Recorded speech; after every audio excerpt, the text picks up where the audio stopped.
Alhamdulillahirabbil alamin wassalatu wassalamu ala asrofil anbiya'i wal mursalin wa ala alihi washabbihi wa man da'a bi da'watihi wa intazahu bi tariqatihi wa tarasahu bi jalal aqidah al-islamiyyah asasan fikrati wa miqyasan a'mali wa masdaran li ahkami. Asyhadu an la ilaha illallah asyhadu anna Muhammadan abduhu wa rasuluhu la nabiyya ba'da. Wa qala Allah ta'ala fil kitabihil karim a'udzu billahi minasyaitonir rajim bismillahirrahmanirrahim. Wa in ahsantum ahsantum li anfusikum wa in asatum falaha. Alhamdulillah, puji dan syukur senantiasa kita panjatkan tentu saja hanya pada Allah Subhanahu wa taala yang telah menurunkan pada kita Al-Qur'an, kemudian menunjukkan kita dengan Al-Qur'an itu yang mana yang benar dan yang mana yang salah. Dialah Allah yang juga telah menurunkan kepada kita kebaikan-kebaikan yang diselingi sebagai pemenang atas keburukan-keburukan yang telah disediakan jalannya juga dan telah dipimpin oleh syaitan. Dan mudah-mudahan siapapun yang mengambil Al-Quran, maka dia akan menjadikan dirinya lepas daripada godaan syaitan dan selalu menuju pada langkah kebaikan. Salam dan salam juga tercurah dan terlimpahkan kepada baginda Nabi besar Muhammad SAW. Beliaulah penghulu kebaikan dan tiada kebaikan kecuali yang dicontohkan oleh beliau dalam setiap perbuatan beliau, setiap perkataan beliau, sampai pada diamnya beliau, itu pun merupakan sebuah kebaikan. Maka mudah-mudahan Bapak Ibu sekalian, kita termasuk orang yang mencontoh Rasulullah, tidak hanya mengakui Rasul sebagai nabi kita, tapi juga mudah-mudahan Rasul kelak mengakui kita sebagai umatnya. Amin. Alhamdulillah Bapak Ibu sekalian, pada hari ini kita bisa berjumpa lagi. Jadi mohon maaf sebelumnya, saya juga dapat beberapa komplain semenjak saya ngisi sampai dengan detik ini 11 tahun. Kalau ngomong saya terlalu cepat Bapak Ibu sekalian. Jadi itu memang sudah dari lahir begitu.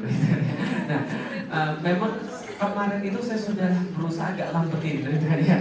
Tapi memang masih terlalu cepat. Tapi nggak ada masalah. Tapi mudah-mudahan kita terbantu dengan adanya gambar. Jadi pada hari ini Bapak Ibu sekalian, yang akan kita bahas adalah sebuah tema yang sangat sederhana.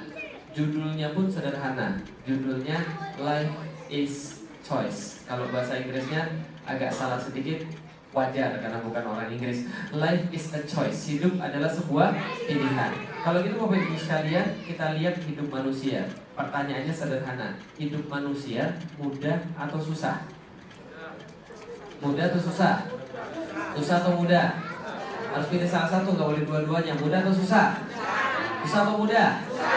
Oke, saya sederhanakan Bapak Ibu sekalian. Punya anak laki-laki di rumah? Oke, atau punya anak wanita di rumah? Anak laki-laki atau wanita bangun pagi di hari Senin, yang mereka rasakan malas atau rajin? Malas. Berarti bagi dia hidup itu mudah atau susah? Kenapa dia bangun pagi hari Senin dia malas? Bukan choice dia. Kenapa dia bangun Senin malas? Balik lagi ke sekolah, ketemu lagi dengan guru-gurunya, lalu kemudian ketemu lagi dengan pelajaran. Setelah sebelumnya dia bisa libur, dia bisa tidur-tiduran, tapi sekarang dia harus balik lagi ke sekolah pada hari Senin. Makanya anak-anak gak ada yang rajin di hari Senin. Betul begitu? Maka bagi anak-anak kecil hidup itu susah. Betul begitu ya Bu sekalian? Dulu kita ketika sekolah rajin atau malas? Malas juga kan ya? Sama aja. Setelah kemudian anak SD berpikir, dia kira-kira bikinnya begini, gak apa-apa, sebentar aja kita susah. Nanti toh setelah lulus daripada SD, kita akan masuk SMP. Insya Allah SMP hidup kita akan jadi lebih mudah, hidup akan jadi lebih indah. Setelah dia masuk SMP, apakah hidupnya jadi lebih indah? Enggak juga, lebih susah pelajarannya, guru-gurunya tambah killer dan sebagainya. Maka biasanya anak SMP mikirnya begini, gak apa-apa, 3 tahun ini kok, nanti lulus juga masuk SMA, insya Allah SMA akan jadi lebih mudah. Karena SMA adalah masa yang paling indah. Setelah masuk SMA, betul SMA masa yang paling indah? Enggak juga, 3 tahun jomblo seumur hidup kan ya. Dan kemudian gak ada yang bisa dibanggakan ketika di SMA. Ternyata SMA bukan masa yang paling indah. Lalu dia mikir, tenang, 3 tahun ini, nanti kita lulus masuk kuliah, insya Allah hidup akan jadi lebih indah. Ternyata pas kuliah hidup jadi lebih indah. Ingat dulu kuliah Bapak Ibu sekalian, apa yang terjadi? makan Senin Kemis karena kiriman telat, betul begitu? Kemudian besok paginya makan mie, malamnya makan mie lagi, maka sebulan dari situ kena penyakit tipes, ngerti kan ya? Maka belum jadi mahasiswa kalau belum kena penyakit tipes, kata orang kan ya. Maka dia mikir, tenang, hidup akan jadi lebih indah setelah lulus daripada kuliah. Setelah lulus kuliah, benar hidup dia akan jadi lebih indah. Enggak juga ternyata. Life will never be easy. Hidup tidak akan pernah jadi lebih indah. Jadi kalau Anda membayangkan hidup akan jadi lebih indah pada satu masa, lupakan sekarang juga. Karena hidup justru tambah susah sepanjang masa. Oh enggak Ustaz, nanti kalau sudah nikah insya Allah hidup jadi lebih indah. Betul begitu? Itu bayangan orang yang belum nikah, Bapak Ibu sekalian. Kalau yang sudah nikah, betul hidup jadi lebih indah?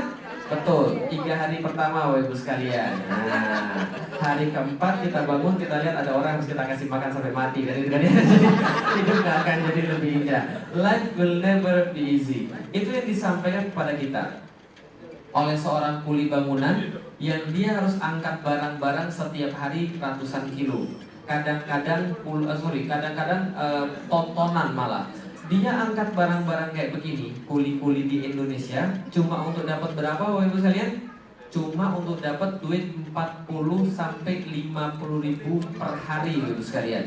Yang jelas nggak akan cukup untuk anak-anaknya kelak. Tapi inilah mereka lakukan yang namanya banting tulang peras keringat. Hidup itu susah Bapak Ibu sekalian. Saking susahnya cari kerja, sampai-sampai ada orang bilang kepala harus jadi kaki, kaki harus jadi kepala, tulang dibanting, keringat diperas untuk cari yang namanya duit Bapak Ibu sekalian. Apapun dilakukan untuk cari yang namanya duit. Orang berjibaku luar biasa untuk cari sekali lagi yang namanya duit Bapak Ibu sekalian. Apapun dilakukan di Indonesia nih, coba lihat nih, ada metode transportasi yang tidak ada bahkan di negara maju kayak Amerika, namanya ojek Bapak Ibu sekalian. Apa kerjaan ojek ini? Nyewain motornya, nungguin penumpang dari pagi sampai malam, paling dapat 2 sampai 3 trip. Bawa pulang ke rumah nggak lebih daripada 20 ribu rupiah. Tapi mereka tetap lakukan walaupun panas, asap, kemudian macet untuk cari yang namanya duit Bapak Ibu sekalian. Orang Indonesia super kreatif, yang lain nggak ada, di Indonesia ada. Apa ini Bapak Ibu sekalian? Tukang tambal ban Bapak Ibu sekalian. Apa ini kerjanya tukang tambal ban? Dari subuh sampai kemudian maghrib nungguin ban yang bocor. Kalau nggak bocor-bocor, tebar paku pagi-pagi supaya cepat bocor. Untuk sekali lagi cari yang namanya duit Bapak Ibu sekalian. Apa yang kemudian mereka lakukan? Nih, ada yang namanya ojek payung. Kerjanya apa ini ojek payung? Nungguin hujan. Kalau ada hujan, minjemin payungnya 3.000 sampai 5.000 rupiah. Dia harus dingin-dinginan, harus kehujanan. Pulang ke rumah dapat duit sekitar 30.000 rupiah. Sampai rumah demam badannya, pergi ke dokter hilang 50.000 rupiah. Nah, ini yang terjadi pada dia. Tapi dia tetap mau karena dia cari yang namanya duit. Apapun dilakukan untuk cari yang namanya duit. Khususnya karyawan ini. Nah, di sini kan banyak karyawan kan ya. Nih, nasibnya karyawan Bapak Ibu sekalian, ngerjain sesuatu yang kayaknya nggak pernah dapat, betul begitu? Duit nggak cukup-cukup, jabatan nggak naik-naik, waktu juga nggak cukup-cukup untuk cari yang namanya duit. Dan ini resiko karyawan yang paling hebat, diomelin. Maka kalau nggak mau diomelin, jangan jadi karyawan. Karena kata bapak saya, setengah gaji karyawan itu hak dia untuk diomelin. Paham ya maksudnya? Jadi kalau memang dia mau jadi karyawan ya harus diomelin. Inilah kemudian nasibnya. Kalau gitu kerjaan apa yang enak untuk cari duit? Nggak ada kerjaan yang enak untuk cari duit. Ini apa ini? Guru. Enak jadi guru Bapak Ibu sekalian. Dulu kalau orang-orang desa ditanya mau jadi apa? Guru. Tapi inilah nasibnya jadi guru. Tiap pagi harus apel, nyiapin materi, lalu ngajar pada anak-anaknya. Mending kalau anaknya pintar-pintar. Kalau anaknya gandeng-gandeng, bandel-bandel, apa yang terjadi? Makanya guru itu paling banyak mati gara-gara stres. Paham ya maksud saya? Nah, ini juga kita lihat, demi untuk cari yang namanya duit. Apapun dilakukan untuk cari yang namanya duit. Khususnya di Jakarta. Lihat nih penyakit Jakarta Bapak Ibu sekalian. Apa penyakit Jakarta? Macet Bapak Ibu sekalian. Dan macetnya nggak tanggung-tanggung. Terakhir disurvei, orang Jakarta rata-rata di jalan selama 4 jam. Minimal 2 jam dari rumah ke kantor, lalu dari kantor ke rumah, lalu 2 jam lagi. Itu belum kayak kemarin. Hari Senin kemarin Jakarta baru kena banjir, orang dari kantor ke rumah lebih daripada 9 jam. Coba bayangkan, itu setiap hari Bapak Ibu sekalian. Jadi kalau orang sini ada antrian 5-6 mobil aja udah ngamuk kan tadi ya. Di Jakarta itu biasa Bapak Ibu sekalian. Jadi tetap aja penduduk Jakarta tambah atau kurang? Demi untuk cari yang namanya duit, apapun dilakukan. Naik ke atas kereta api, walaupun katanya setiap bulan ada 3 orang kesetrum mati, tapi tetap aja mereka nggak kapok-kapok untuk cari yang namanya duit Bapak Ibu sekalian. Apapun dilakukan, pergi ke tempat-tempat yang begini, kerjanya naik tempat begini. Kalau jatuh kira-kira gimana ini? Ya kalau nggak mati ya cacat seumur hidup lah kan gitu kan ya. Yang kerja begini biasanya orang desa atau orang kota? Orang desa pergi ke Jakarta. Kadang-kadang dia pulang kalau ada duit 6 bulan sekali. Kalau benar-benar nggak ada duit, dia pulang setahun sekali. Namanya mudik. Kalau benar-benar nggak ada duit lagi, kadang-kadang 2 tahun nggak pulang-pulang, Bapak Ibu sekalian. Siapa itu? Wah, ada pengamat dangdut. Nah, ini adalah kemudian kita lihat. Semua dilakukan untuk cari yang namanya duit, Bapak Ibu sekalian. Apapun dilakukan. Pertanyaan saya sederhana. Tadi sudah saya tunjukkan, segala sesuatu berjibakunya orang untuk cari yang namanya duit. Kan ya, mulai dari ini sampai dengan ini, segala macam dilakukan untuk cari yang namanya duit. Pertanyaan saya sederhana, duit untuk apa? Untuk hidup. Hidup berapa lama? Nggak tahu. Kalau kata satu riwayat, umur Rasul tidak akan beda dengan umur umatnya. Kira-kira umur Rasul kita berapa? 63. Kalau gitu umur umatnya kira-kira berapa? 63, kurang lebih 63 sampai 70 tahun. Ini rata-rata umur manusia zaman sekarang. Less or more. 63, 70 tahun. Kalau ada yang sudah lebih daripada 63, alhamdulillah berarti Anda sudah dapat bonus Bapak Ibu sekalian. Kalau ada yang masih kurang dari 63, siap-siaplah sebentar lagi kan. Nah, ini adalah contoh bahwa kita lihat rata-rata umur manusia 63, 70 tahun. Pertanyaan saya sederhana. Setelah selesai dari dunia, urusannya sudah selesai atau belum? Kemana lagi? Sebelum akhirat kemana lagi? Kuburan. Berapa lama di dalam alam kubur? Sampai kiamat. Betul, berapa lama sampai kiamat? Kata Imam Ghazali, nggak akan lebih daripada 7.000 tahun. Kira-kira lah begitu. Jadi kalau kita tengah-tengah, sekitar 3.500 tahun. Tergantung Bapak Ibu beruntung atau tidak. Kalau beruntung, hari ini mati, besok kiamat. Berarti cuma semalam tuh. Tapi kalau nggak beruntung, hari ini mati 3.000 tahun lagi baru kiamat. Nah, berarti di situ nunggunya ribuan tahun. Tapi kita nggak tahu sampai kapan. Yang jelas kira-kira seperti itulah. Setelah dari sini, urusannya sudah selesai atau belum? Kemana lagi? Akhirat, sebelum akhirat? Yaumil Mahsyar, sebuah tempat yang berwarna putih, tidak ada tonjolan dan tidak ada lekukan di bawahnya. Setiap manusia dari awal sampai akhir dikumpulkan di sana dalam keadaan telanjang. Dan ketika kemudian Aisyah bertanya, "Ya Rasul, kalau kami telanjang, apakah kami nggak saling melihat satu sama lain?" Rasul katakan, "Jangankan kalian melihat satu sama lain. Setiap orang sudah sibuk dengan amalnya masing-masing. Mereka takut beneran mereka akan dapat kitab dari tangan kanan atau dari tangan kiri. Matahari didekatkan sejengkal di atas kepala mereka. Dan kemudian saking takut dan panas, mereka berkeringat. Dan keringat itu sampai menggenangi telinga mereka sendiri." Jadi bernapasnya begini. Paham? Jadi bukan begini bernapasnya, tapi begini nih. Kenapa? Karena saking kemudian krodit dan saking kemudian nggak bisa bernapasnya karena air keringat kita kemudian menggenang sampai kemudian telinga, kata Rasulullah. Nah, ini adalah Yaumil Mahsyar. Berapa lama di Yaumil Mahsyar, Bapak Ibu sekalian? 50.000 tahun. Pertanyaan saya, setelah urusannya dari sini, urusannya sudah selesai atau belum? Urusannya baru selesai. Ada yang dapat kitab dari tangan kanan, ada yang dapat kitab dari tangan kiri. Yang dari tangan kiri, masuklah dia ke neraka. Yang dari tangan kanan, masuklah dia ke surga. Berapa lama di situ? Khalidina fiha abadan. Berada di sana selama-lamanya. Oke, kalau gitu saya rekap. Inilah hidup manusia, Bapak Ibu sekalian. Dunia 70 tahun, kemudian lanjut ke alam kubur 7.000 tahun. Kemudian kita masuk ke Yaumil Mahsyar 50.000 tahun. Dan kemudian kita masuk kemudian surga neraka selama-lamanya. Semua ini dibuat dengan dalil yang sahih daripada Rasulullah. Nah, kalau gitu kita lihat dulu sekalian, kita lagi ada di mana nih? Dunia. Berapa tahun? 70 tahun. Pertanyaan saya, apa yang sudah dibuat oleh manusia untuk buat 70 tahun ini jadi lebih indah? Apa sudah dibuat?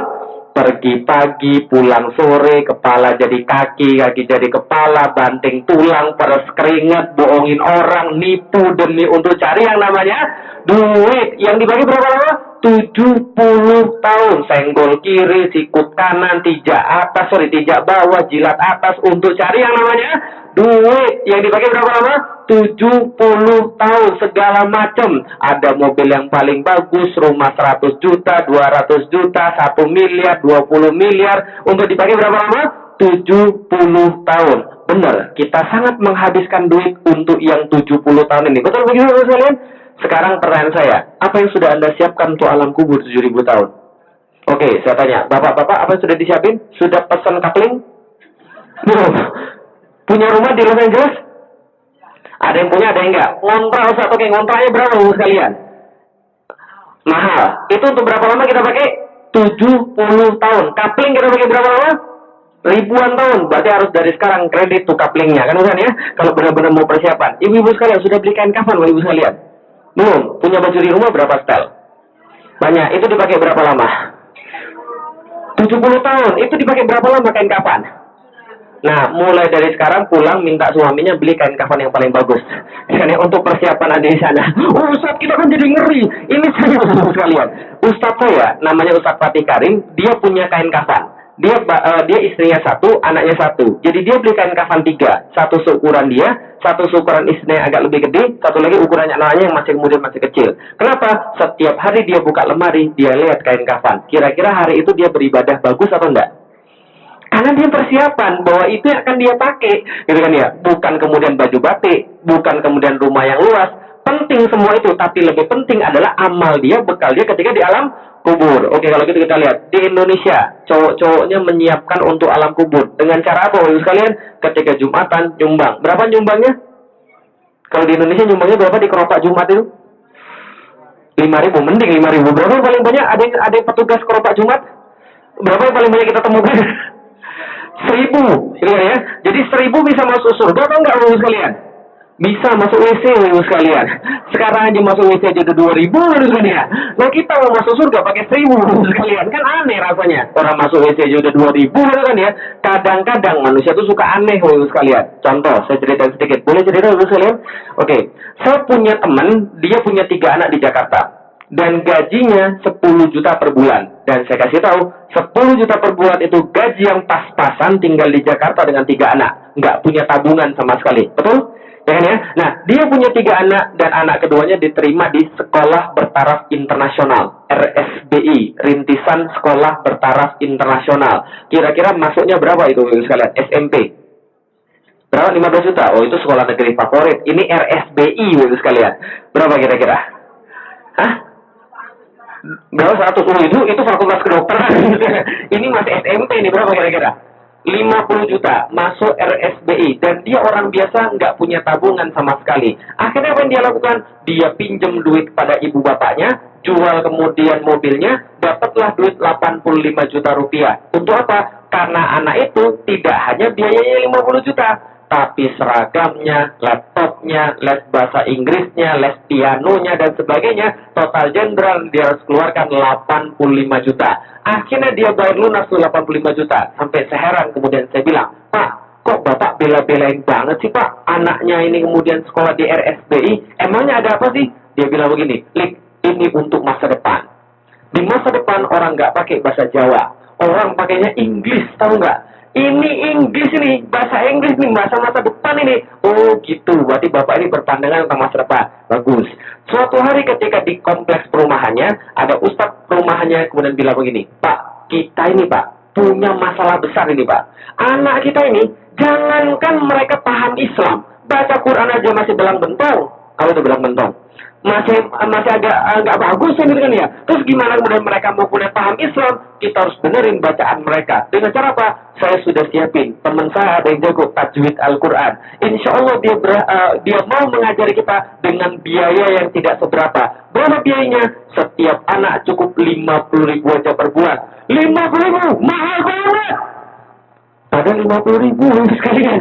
Sedangkan 85 juta dibayar. Oke, pertanyaan saya sederhana. Kita ngomong tentang masa depan ya. Boleh kita ngomong tentang masa depan? Kita ngomong tentang masa depan, anak itu mati, bapak ibu mati. Kira-kira kalau anak kita mati dan kita mati, sama-sama ngadep Allah, kita ngajak ngomong Allah pakai bahasa Inggris. Allah nanya kita pakai bahasa Inggris? Enggak. Yang Allah tanya apa? Salat? Enggak. Artinya, kalau salat akan ditanya yang lain. Kalau nggak sholat, ambil jalan tol sudah masuk neraka. Kemudian dia, nah tapi kemudian kita nggak pernah tahu kita ngomong tentang masa depan, tapi kita nggak benar-benar tahu tentang masa depan. Kenapa? Kayaknya kita nggak pernah nyiapin anak kita untuk masa depan. Kita rasa kita nyiapin untuk masa depan, padahal enggak. Karena Allah nggak tanya slip gaji, Allah nggak tanya kemudian harta kekayaan, Allah nggak tanya lulusan, Allah nggak tanya bisa bahasa Inggris apa enggak. Yang ditanya apa tadi? Sholat atau enggak? Itu pertanyaan pertama. Kalau nggak sholat, ambil jalan tol masuk neraka. Nah, tapi pertanyaan itu sekalian. Kalau kita lihat seperti ini, 70, 7.000, 50.000 yang selama-lamanya. Mau pilih yang mana? 70, 7.000, 50.000 atau selama-lamanya? Oke, 70, 7.000, 50 atau selama-lamanya? Semuanya bagus. Makanya doanya Rabbana atina fid dunya hasanah wa fil akhirati hasanah wa qina azabannar. Kita pengen dua-duanya. Dunia dapat, akhirat dapat. Betul begitu? Bisa nggak Bapak Ibu sekalian? Bisa. Karena itulah Islam turun kepada kita. Islam tujuannya agar kita baik di dunia dan kita juga baik di akhirat. Gimana caranya? Perhatikan gambar ini. Life is choice. Hidup adalah pilihan. Gambar apa ini? Perahu. Ada berapa orang di situ? Satu orang. Ada yang lain? Ada nggak orang lain selain dia? Nggak ada. Dia bawa sebuah perahu dan dia bawa sebuah galah. Dengan galah itu dia mau ke kiri bisa atau enggak? Bisa. Dia mau ke kanan bisa atau enggak? Bisa. Karena itu urusan dia. Boleh enggak saya minta pertanggungjawaban orang lain atas perbuatan dia? Enggak boleh. Karena dia sendiri di situ. Betul? Hidup kita sama kayak dia. Sendiri. Kita punya kendali masing-masing.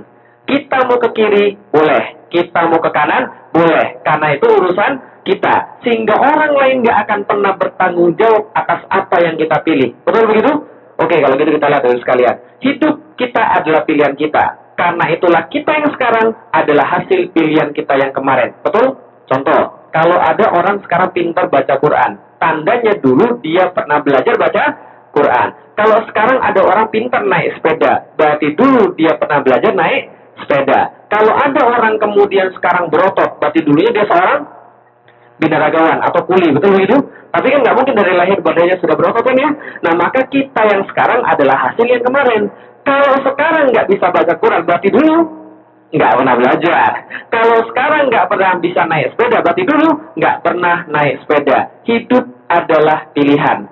Maka kita yang sekarang adalah hasil pilihan di masa yang lalu. Bukan takdir daripada Allah, tapi hasil daripada pilihan di masa yang lalu. Oke, kalau gitu kita lihat. Tadi kita lihat ya. Oke, dulu saya SMP kelas 3. Saya pernah dekat sama banyak orang di kelas. Tahu sendiri kan ya, kalau SMP kan orangnya kan hidupnya kan berkelompok-kelompok kan gitu ya. Bergeng-geng kan ya. Ada geng preman, ada geng pelajar, ada geng tukang main game.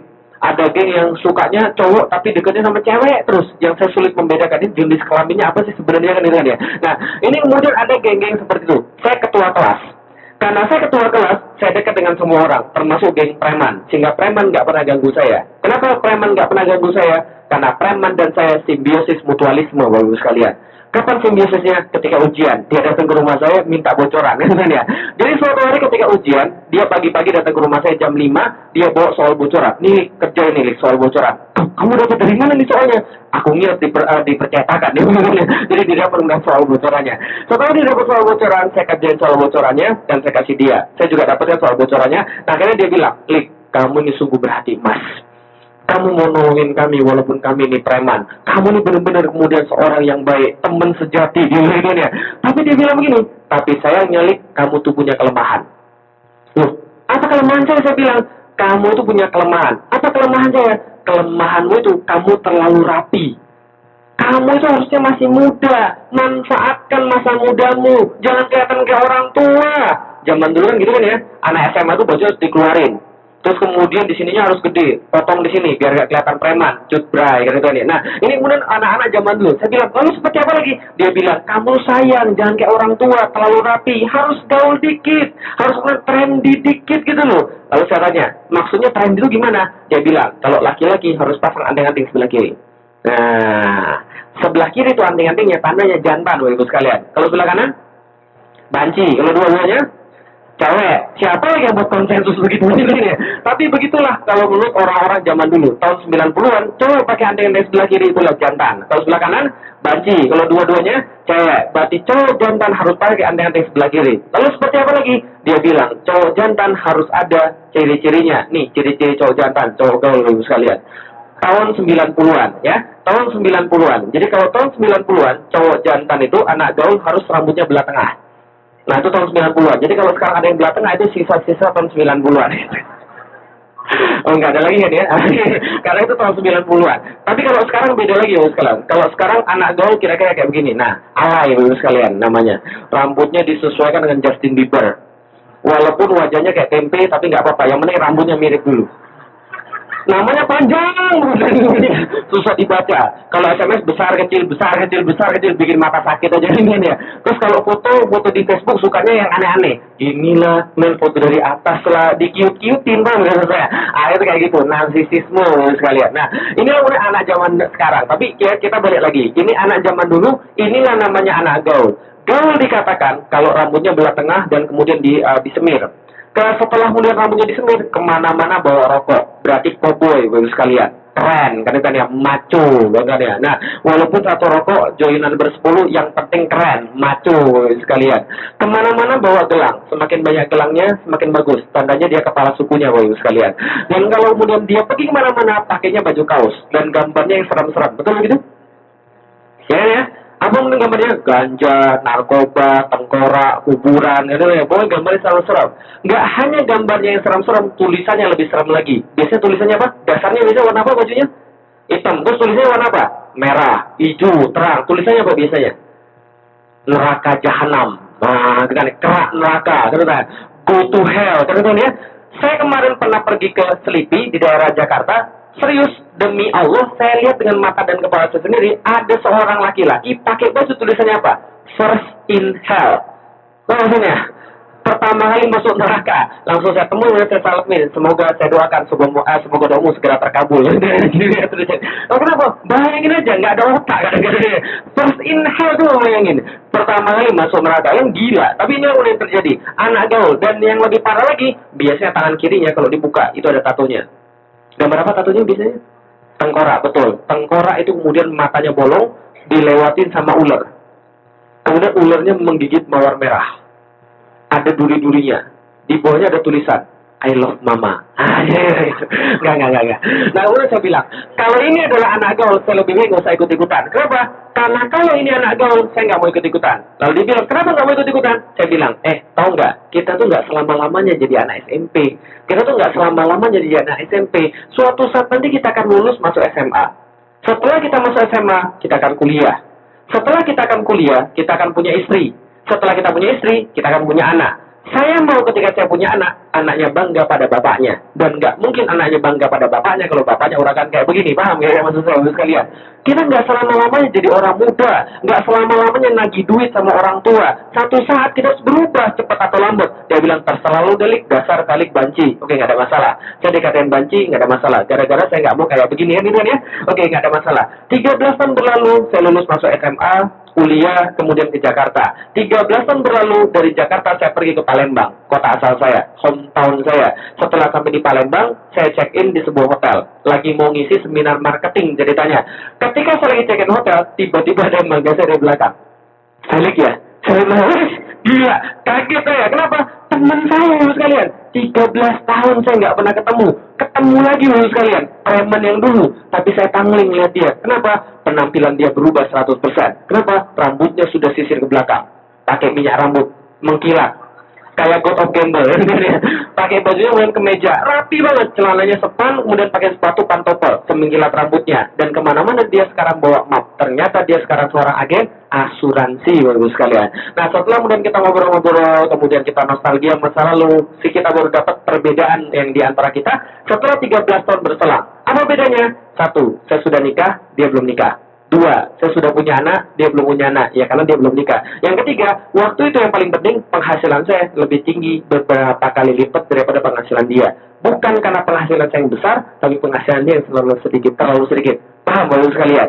Kenapa bisa begitu? Nasibnya jelek, nasib saya bagus. Bukan, kenapa bisa begitu? Takdir dia jelek, takdir saya bagus. Bukan, kenapa bisa begitu? Life is choice. Hidup adalah pilihan. Dia dapat hasil pilihan dia 13 tahun ke belakang, saya dapat hasil pilihan saya 13 tahun ke belakang. Apa yang dia lakukan kemarin menjadikan dia yang sekarang. Apa yang saya lakukan kemarin menjadikan saya yang sekarang. Paham Bapak Ibu sekalian? Hidup adalah pilihan. Kita yang sekarang adalah hasil kejadian-kejadian di masa yang lalu. Maka kita bisa tahu apa masa lalu seseorang dari kelihatannya dia yang sekarang. Saya belum kenal Bapak Ibu sekalian. Bahkan saya nggak hafal setiap nama Bapak Ibu sekalian. Tapi saya nggak usah tanya nama, saya nggak usah tahu kemudian latar belakang, saya sudah bisa nebak saya sudah bisa nebak latar belakang Bapak Ibu sekalian dari cara berpakaian, dari cara ngomong, itu menandakan latar belakang kita. Betul begitu? Nggak percaya? Nih coba lihat nih. Coba lihat nih. Siapa dia? Kira-kira masa lalu dia apa nih? Kalau ngelihat dari dia yang sekarang. Mungkin nggak dia seorang mahasiswa berprestasi? Nggak mungkin. Mungkin nggak seorang ustadz? Nggak mungkin. Kenapa nggak mungkin? Nih lihat nih, lututnya kebuka. Berarti dia bukan ustadz. Karena kalau dia ustadz, dia tahu itu aurat. Maka dia nggak mungkin buka aurat. Yang kedua, nggak mungkin dia mahasiswa berprestasi. Karena kalau dia berprestasi, tidak akan jadi tukang beca. Berarti yang paling mungkin dia dulu siapa? Dulunya bapak ibunya nyuruh dia sekolah, kerjanya bolos, berantem. Dulu bapak ibunya nyuruh dia ngaji, dia nggak mau. Makanya jadinya tukang beca. Kalau gitu, kita yang sekarang hasil pilihan kita yang kemarin. Coba lihat lagi. Kita bisa tahu masa lalunya. Siapa dia? Belum kenal? Belum. Kenalan dulu. Namanya Mas Rosid. Mas Rosid ini kakak kelasnya di IPB. Dia lahirnya di kota Rembang. Tahu Rembang? Perbatasan Jawa Tengah dan Jawa Timur. Dalam keluarga yang sangat miskin. SD, SMP, SMA, dia harus jualan itik. Harus jualan bebek. Harus jualan burung merpati untuk menghidupi sekolahnya. Lulus kemudian dari SMA, kemudian dia dapat undangan ke IPB. Institut Pertanian Bogor. Dia bilang sama ibunya, "Bu, IPB Bu." Ibunya bilang, Sip. Duit dari mana? Bapakmu itu buruh, ibumu tuh nggak punya duit. Duit dari mana sekolahin kamu? Kamu nih kayak orang kaya aja. Udah jangan main-main lah. Pokoknya saya harus kuliah Bu, supaya ilmu saya bertambah luas, pikiran saya bertambah luas. Udah deh Sid, duit dari mana? Debat sama ibunya. Akhirnya setelah debat lama, ibunya ngalah. Jual emas, kemudian pinjam duit ke tetangga, sekolahkan Mas Rosid ke IPB. Nih, wajahnya ketika baru masuk IPB, masih culun Bapak Ibu sekalian. Setelah dia masuk IPB, maka dia melakukan pilihan-pilihan yang berbeda seperti orang lain. Maka apa kemudian bisa kita lihat? Subuh-subuh, pada subuh yang lain pada tidur. Dia nggak tidur, keliling kompleks perumahan dosen. Kerjaannya jualan koran, Bapak Ibu sekalian, di kompleks perumahan dosen. Siang-siang, yang lain kuliah, dia pun kuliah, tapi dia bawa roti, jualan roti sambil kuliah. Sore-sore, yang lain pacaran, nongkrong, dia jualan es buah, Bapak Ibu sekalian. Sampai temennya bilang, Sid, 600 meter pergi dari Rembang, 600 kilometer dari Rembang, pergi ke Bogor, kerjaanmu jualan es buah. Emangnya di Rembang nggak ada es buah? Nggak apa-apa, yang penting halal. Pokoknya dia lakukan. Malam-malam yang lain pada tidur, dia nyantri, Bapak sekalian. Capek nggak kira-kira? Capek, tapi itulah pilihan dia. Apa yang terjadi kemudian? Pucuk dicinta, ulam tiba. Suatu hari Mas Rosid dapat duit 50.000 rupiah. Tidak dipakai untuk foya-foya. Tidak dipakai untuk kemudian makan makanan, minum-minum. Dia datangi ustadz-ustadznya. Kemudian dia bilang, "Tat, buatin saya tulisan tentang ekonomi Islam dong. Tat, buatin saya tulisan tentang ini dong. Tat, buatin saya tentang ini dong." Dikumpulin tulisan ustadz-ustadznya gratis tuh. Dia cetak, kemudian jadi buku kecil, dijual dengan harga 1.000 rupiah. Modalnya 500 rupiah. Berarti satu buku dia untung berapa? 500. Mulai dari saat itu, setiap pengajian di Bogor, Mas Rosid tebar kemudian tikar di depan, jualan buku-bukunya yang seharga 1.000 rupiah. Tahun 98, Mas Rosid mulai jualan buku di tikar di emperan-emperan masjid.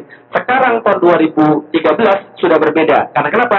2008 saya ketemu dia lagi, 10 tahun kemudian, dia sekarang sudah jadi kemudian pemimpin, pembicara di komunitas pengusaha rindu syariah. Yang ternyata yang kemudian dia ngomong ini semuanya pengusaha semua, karena dia sekarang bukan jadi penjual di tikar-tikar lagi. Sekarang dia sudah punya penerbitan, dia sudah punya usaha-usaha lain, dan omsetnya setahun 5 miliar. Lumayan Bapak sekalian? Lumayan. Mas Rosid Bapak sekalian. Pertanyaan saya sederhana. Kalau dulu Mas Rosid kerjaannya nongkrong sama pacaran, jadi nggak kayak begini? Nggak jadi Bapak sekalian. Berarti hidup adalah pilihan. Yang sekarang adalah hasil yang kemarin. Kalau yang sekarang adalah hasil yang kemarin, berarti yang besok adalah hasil daripada yang sekarang. Oke, kalau gitu kita lihat dulu sekalian. Tahu Mama Loren? Tahu? Coba Mama Loren. Peramal. Kalau kemarin Mama Larat sudah mati, ya berarti Indonesia kehilangan satu peramal, Bapak Ibu sekalian. Berarti Indonesia mencari satu peramal baru. Ada yang mau daftar? Ada yang mau daftar? Oke, betul Bapak Ibu sekalian. Meramal nggak boleh di dalam Islam, kecuali ramalan cuaca boleh. Tapi ramalan yang lain nggak boleh Bapak Ibu sekalian. Nah, tapi ada ramalan yang boleh lagi. Apa ramalannya? Ramalan metode life is choice. Hidup adalah pilihan. Gimana metodenya? Begini Bapak Ibu sekalian. Kita yang sekarang adalah hasil yang kemarin. Berarti kita besok adalah hasil daripada yang sekarang. Berarti kita bisa tahu masa depan orang dari apa yang dia lakukan sekarang. Tak percaya? Lihat nih. Kalau sekarang orangnya begini, kira-kira besoknya jadi apa yang bisa lihat? Jadi apa nih kira-kira besoknya nih? Hah? Oke, selain tukang beca apa lagi? Tukang parkir, preman, bukan ya? Mungkin nggak jadi pengusaha. Mungkin pengusaha narkoba sekalian. Nah, kalau gitu kita lihat, kalau ini yang dipilihnya ketika muda, dan garis bawah ya, kalau dia tidak berubah, ya garis bawah ya, kalau dia tidak berubah, maka masa depan dia tidak ada yang lain. Kecuali apa? Sebelah kiri LP Cipinang, sebelah kanan Nusa Kambangan. Kalau dia tidak berubah. Tapi kalau dia berubah, apapun bisa terjadi. Ingat almarhum Uji kemarin? Dulunya apa? Nah, dulunya orang jahat, narkoba, kemudian ya segala macam lah. Tapi dia berubah, maka dia bisa jadi apa saja. Tapi kalau dia tidak berubah, jalan ke depan dia sudah jelas. Contoh, minggu depan saya mau ke Seattle. Berarti hari ini saya beli tiket ke Seattle atau beli tiket ke New York? Kalau hari ini saya beli tiket ke New York, minggu depan nyampe nggak saya ke Seattle? Nggak usah tunggu minggu depan. Hari ini saya sudah bisa tahu besok ada di mana. Kemudian ya, sama kayak kita kan gitu ya. Kita sudah bisa tahu ada di mana ke depan dari melihat kita yang sekarang. Oke, kalau gitu kita lihat. Kalau sekarangnya begini, kira-kira ke depan jadi apa nih, kalian? Jadi apa nih? Oke, belum tahu ya, saya kasih tahu. Yang tengah hamil di luar nikah.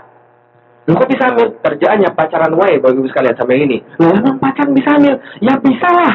Emang pacarannya kerjaannya kerokan? Enggak kan ya? Nah, maka kemudian hamil di luar nikah. Setelah hamil di luar nikah, oke, saya lupa kasih tahu. Dari mana udah usah tahu pacar bisa hamil? Saya nulis buku yang keempat, judulnya Udah Putusin Aja. Tahu kenapa? Karena memang setiap pacaran tidak berujung pada zina, tapi setiap zina diawali dengan pacaran. Betul. Di Indonesia, 62,7% anak SMP tidak perawan. Itu gara-gara apa?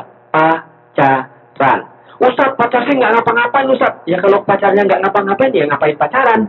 Kemudian, Ustaz, pacarnya cuma pegangan tangan saja. Nggak mungkin cowok cuma cukup pegangan tangan. Kalau cowok cuma cukup pegangan tangan, berarti dia bukan cowok normal. Paham kira susah ya? Karena cowok normal itu pasti pengen lebih daripada pegangan tangan. Kan itu kan ya? Makanya Allah suruh nikah. Ya? Nah, oke, kalau itu saya lanjutin lagi. Nah, ini kemudian hamil luar nikah. Pacarnya kemudian menghamili, diketahui bapaknya. Bapaknya ngamuk. Akhirnya bapaknya gebukin pacarnya sampai mati. Tahu pacarnya mati, dia bunuh diri. Romeo and Juliet, saudara-saudara sekalian. Nah, kalau ini banci sekaligus narkobaan, matinya overdosis. Kalau ini tukang berantem, ditusuk orang dari belakang. Kalau ini penampakan, saudara sekalian. Kalau gitu kita lihat, hidup adalah pilihan. Apapun yang kita buat pada hari ini, itu memberikan efek siapa kita ke depan. Betul?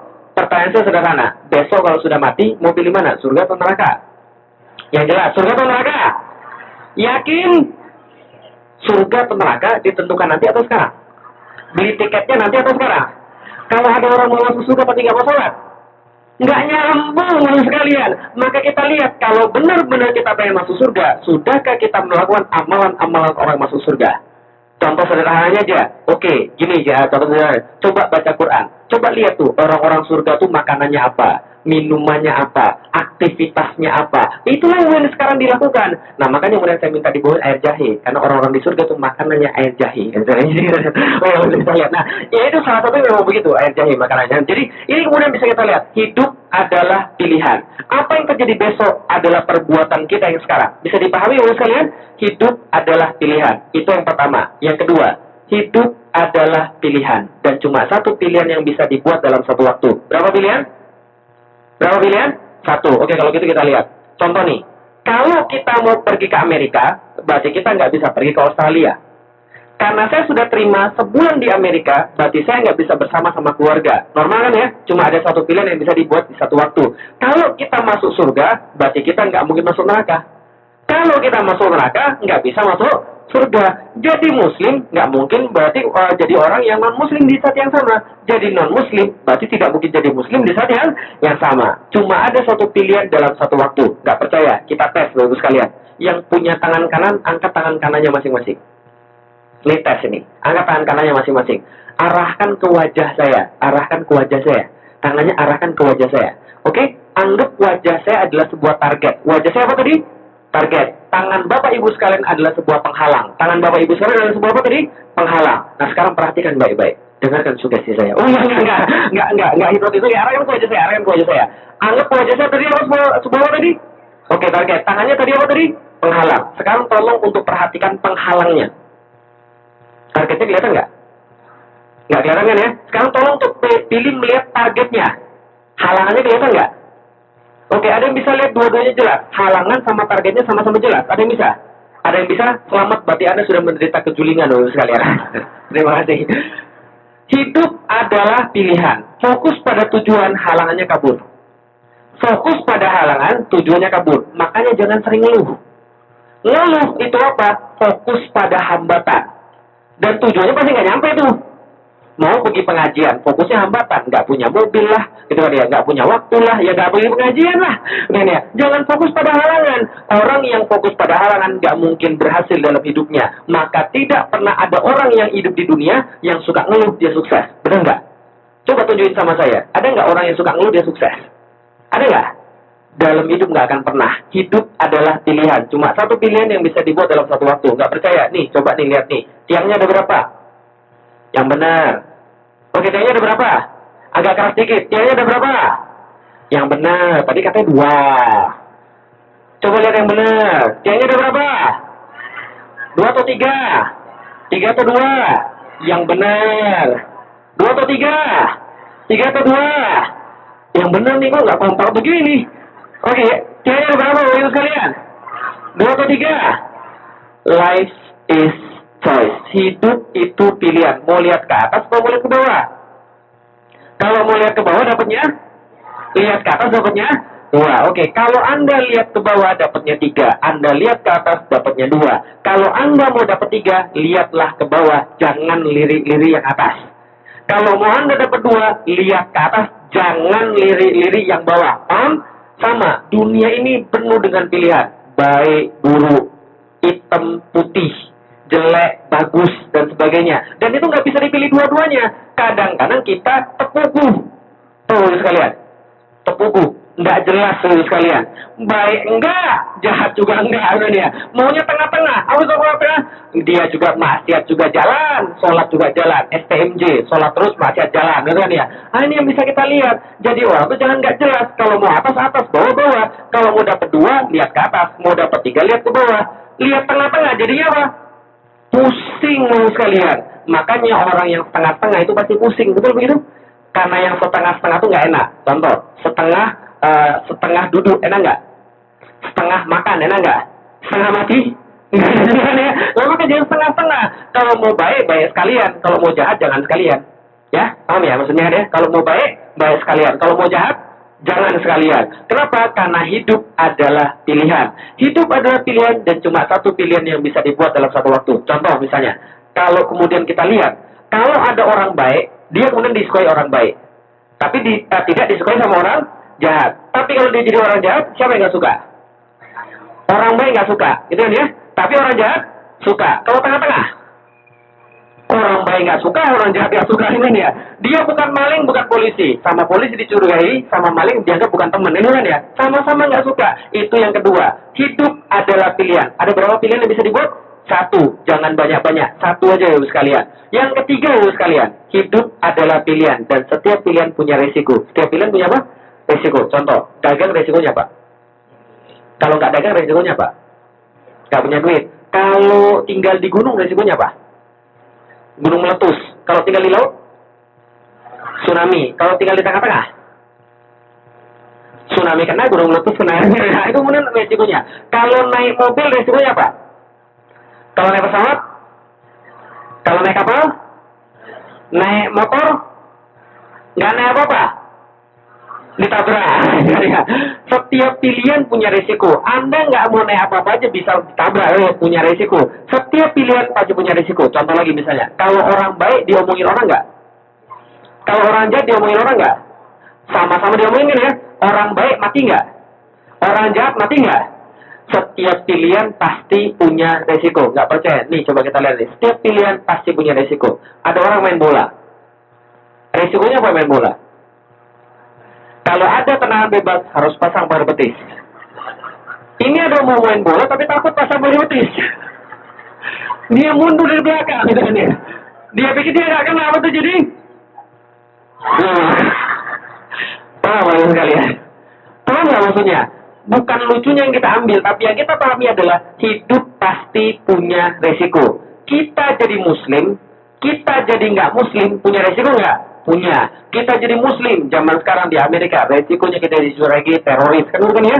Itu resiko. Kenapa? Karena orang belum paham dengan Islam, kan ya? Tapi nggak jadi muslim, resiko nggak? Resiko juga. Dulu saya pernah mikir begini, ketika 18 tahun saya masuk Islam. Bayangin nggak Bapak sekalian? 18 tahun nggak pernah sholat subuh. Ya kan ya? Ketika masuk Islam suruh sholat subuh, apa yang saya rasain? Ngantuk. 18 tahun nggak pernah bangun pagi loh saya lihat. Suruh bangun pagi, ngantuk. Saya masuk Islam bulan Sya'ban. 2 minggu kemudian sudah bulan puasa. Saya berpuasa, lapar. Ngantuk, lapar, yang enak-enak dilarang. Lama-lama saya mikir, ternyata susah juga masuk Islam ya. Aturannya banyak. Tapi lama-lama saya mikir lagi, benar juga. Masuk Islam, resikonya banyak aturan. Tapi kalau nggak masuk Islam, apa nggak punya risiko? Apa risikonya? Kalau mati nanti masuk neraka kan ya? Setiap pilihan pasti punya risiko. Apapun pilihan itu. Orang sholat ada nggak yang miskin? Ada. Orang yang nggak sholat ada nggak yang miskin? Mending sholat miskin atau nggak sholat miskin? Mending sholat kaya, apa namanya sekalian? Setiap pilihan pasti punya risiko. Orang baik mati, orang jahat mati. Mending mati baik atau mati jahat? Orang taat susah nggak? Maksiat susah nggak? Oh, bisa jadi maksiat lebih susah Bapak sekalian. Nih saya kasih tahu. Masuk masjid tadi bayar nggak di sini? Nggak bayar kan ya? Masuk diskotik bayar nggak? Nggak pernah ya? Kadang-kadang maksiat itu lebih susah daripada berbuat taat, betul gitu? Nah, tapi kan sama-sama susah kan ya? Orang beli TV susah nggak? Ngumpulin duit susah. Maling TV susah nggak? Susah, pakai perencanaan. Ketemu hansip digebukin kan itu ya? Tetap susah. Mau baik susah, mau jahat susah. Mau maksiat susah, mau taat susah. Mending taat susah atau maksiat susah? Lah sama-sama susahnya, mendingan taat sekalian kan itu ya. Hidup adalah pilihan. Tidak ada yang tidak punya resiko. Masuk surga susah, masuk neraka susah. Mending masuk surga atau masuk neraka? Hidup adalah pilihan. Nyumbang masjid diomongin orang nggak? Nyumbang masjid diomongin orang nggak? Diomongin. Dasar nyumbang $1.000 aja ngomongnya sampai kemana-mana, harus diumumin 10 Jumatan. Ria banget sih diomongin ya. Kalau nggak nyumbang diomongin nggak? Mobil ganti tiap tahun, rumah besar. Pelit banget sih ya. Ini terjadi. Kita mau nyumbang, kita nggak mau nyumbang, tetap aja diomongin. Mending nyumbang atau nggak nyumbang? Nyumbang aja sekalian. Hidup adalah pilihan, dan setiap pilihan pasti punya resiko. Makanya pastiin kita resikonya yang bagus, bukan resiko yang jelek. Kan ya? Rasul kita aja, jangankan manusia diomongin orang, jangankan manusia dituduh-tuduh. Rasul kita aja, yang lisannya ini mulia, yang nggak keluar kecuali yang baik, yang tangannya nggak berbuat kecuali yang baik. Kira-kira susah nggak ketika Rasul dakwah? Susah, lemparin batu, lemparin kotoran ternak, kan itu ya, dilemparin kemudian segala macem. Enakan di sini, nah apa dakwah dibawa ke Universal Studio, kan itu ya, pulang dikasih makan, kan ya. Tapi Rasul dakwah nggak begitu. Rasul dakwah kan dulu susah kan ya. Jangankan kita, Rasul aja dakwah aja susah Bapak sekalian. Pertanyaan saya sederhana Bapak sekalian. Kalau Rasul dakwahnya susah, zaman sekarang kira-kira mungkin nggak kita mendapatkan siksa orang daripada dakwah kita? Mungkin banget. Jangankan dakwah, orang main caturnya bisa mati. Kemarin dengar orang main catur mati? Kemarin di Indonesia. Kenapa? Main caturnya di tengah jalan tol, makanya mati sekalian. Hidup adalah pilihan. Dan setiap pilihan pasti punya resiko. Itu yang ketiga. Yang terakhir Bapak sekalian, cuma ada 2 pilihan dalam hidup manusia. Mau jadi yang mana? Mau jadi yang biasa atau mau jadi yang istimewa? Biasa atau istimewa? Biasa atau istimewa? Oke, kalau beli martabak biasa atau beli martabak istimewa? Kalau biasa biasanya orang kirim biasanya. Beli martabak beli yang biasa atau istimewa? Mau jadi manusia biasa atau istimewa? Yakin? Teliti sebelum memilih. Saya kasih tahu dulu bedanya. Ini bedanya biasa sama istimewa. Nih beda pertama. Orang biasa, kalau dompetnya dibuka, isinya koin. Kalau orang istimewa, dompetnya dibuka, isinya banyak. Pertanyaan sederhana. Ibu-ibu punya anak perempuan, angkat tangan? Punya anak perempuan, angkat tangan yang punya anak perempuan? Nanti nikahkan anak perempuan, mau sama cowok yang biasa, cowok yang istimewa? Bagus. Itu bukan matre, itu realistis sekalian. Karena kan cinta nggak mungkin makan batu kan ini dia. Kalau kita lihat, ini beda yang pertama, biasa sama istimewa. Beda yang kedua sekalian, orang yang biasa dapatnya dikit, orang yang istimewa dapatnya banyak. Betul begitu? Coba kita lihat contohnya. Sama-sama kerja di satu perusahaan, satunya digaji 500.000 per bulan, satunya digaji 50 juta per bulan. Ada nggak? Ada kan ya? Itulah bedanya biasa sama istimewa. Contoh lagi, sama-sama satu alma mater. Satunya IPK-nya 4,0, satunya 1, alhamdulillah. Ada? Ada. Itulah beda antara biasa dan istimewa. Kalau gitu kita lihat, mau pilih yang mana? Biasa atau istimewa? Yakin? Ada ujian. Perhatiin baik-baik. Ini ujian penting. Karena kalau salah, mempengaruhi kehidupan Bapak Ibu sekalian. Perhatiin baik-baik. Ujiannya pilihan berganda. Soal nomor 1. Jawab yang baik. Lebih banyak orang biasa atau lebih banyak orang istimewa? Yakin? Benar? Betul. Less is better. Lebih dikit itu lebih baik. Kenapa? Lihat nih main bola. Berapa orang main bola? 11 kali 2 berapa? 22 orang main bola. Main bola. Mereka berlari ke sana kemari dengan riang gembira penuh dengan jenaka. Mereka menendang bola ke sana kemari walaupun mereka tidak menang, walaupun mereka kalah, walaupun mereka tidak mainnya bagus, tapi setelah main mereka dibayar atau bayar? Dibayar atau bayar? Oke, ratusan ribu orang nonton. Dan di Indonesia bukan hanya nonton, keinjek-injek orang, kelempar botol, tangkap satpam, tangkap polisi kan ya, dan bayar apa dibayar? Bayar sekalian. Kalau gitu sekalian, yang dikit itu biasa atau istimewa? Istimewa. Yang banyak biasa atau istimewa? Biasa.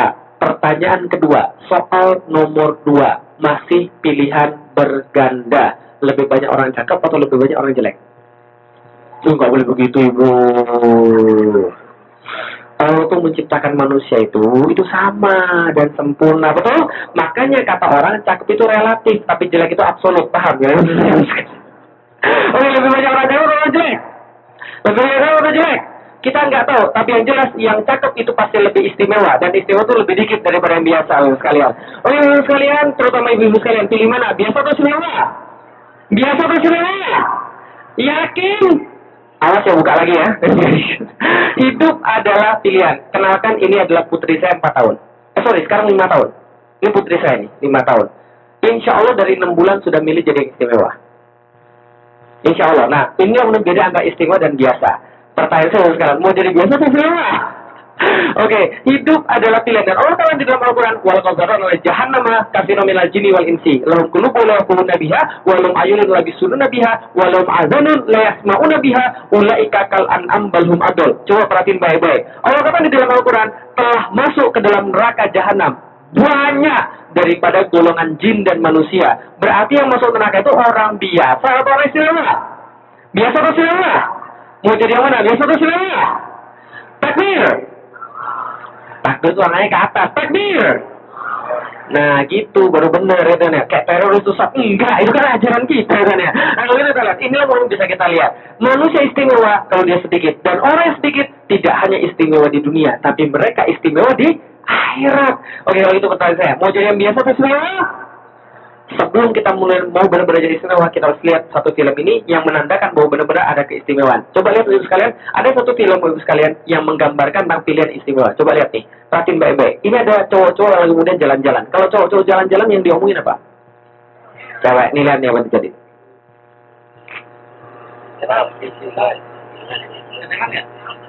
Asik. Oh itu lihat aja nih. Lihat nih. Ngomongin cewek seolah-olah nggak akan mati selama-lamanya. Apa yang terjadi pada mereka?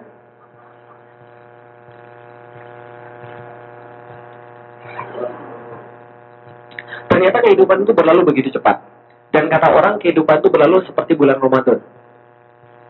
Karena seperti apa bulan Ramadan? Awalnya kita merasa masih banyak waktu.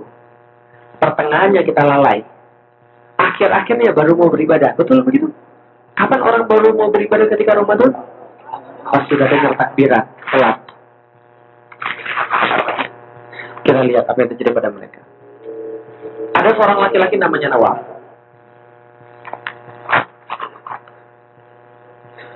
Coba kita lihat nih. Ini yang selamat nih. Tadi kecelakaan tadi ada 3 orang meninggal, 1 orang selamat. Nah ini yang selamat yang duduk di tengah. Dia kemudian nyari temennya, udah nggak ada lagi. Tetap kemudian temennya nggak ngeliat.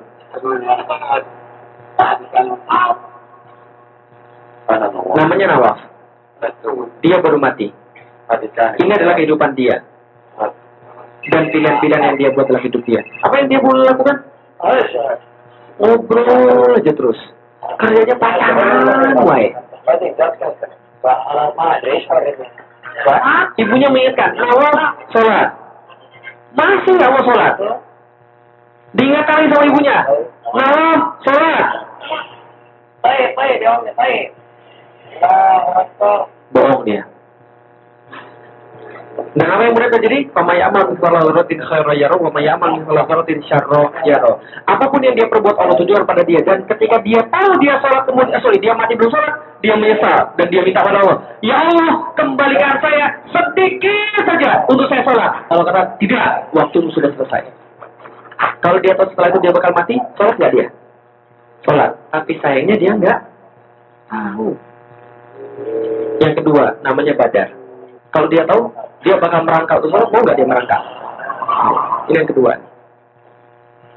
Namanya Badar. Dia juga baru mati. Ini adalah kehidupan dia. Dan pilihan-pilihan yang dia buat dalam hidup dia. Apa kerjanya? Foya-foya. Agak berkumandang. Dia ngajak temennya. Sholat yuk. Temennya bilang, sholat lu kayak di Mekah aja lu. Akhirnya dia sholat sendirian. Dia nggak tahu dosa-dosa dia, tapi mungkin ini pertobatan yang dia kemudian diterima oleh Allah. Ketika dia tahu kemudian dia terakhir kemudian sholat, dia katakan Alhamdulillah, untung sholat. Betul begitu? Senang dia. Kita nggak tahu itu sekarang kapan terakhir kali kan ya. Yang ketiga, seorang cewek namanya Sarah. Apa kerjaannya? Dandan. Apalagi? SMS-an. Nggak cukup SMS-an. Facebookan loh sekalian. Update status dulu. Dia nggak tahu kalau itu yang terakhir loh sekalian. Yang nabrak.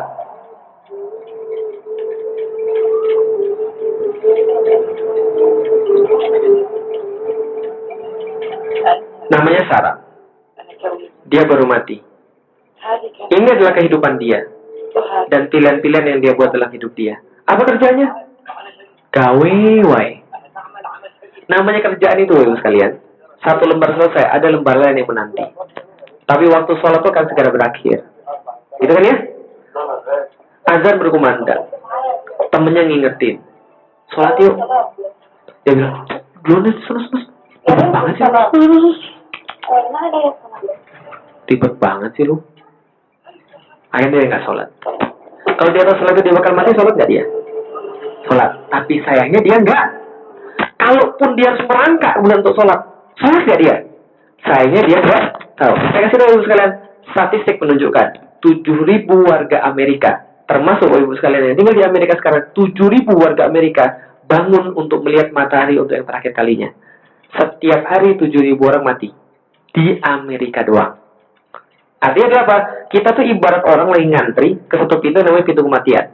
Ya kita nggak tahu kita di depan, tengah atau di belakang, kan ya? Kalau kita tahu urutannya enak, kan ya?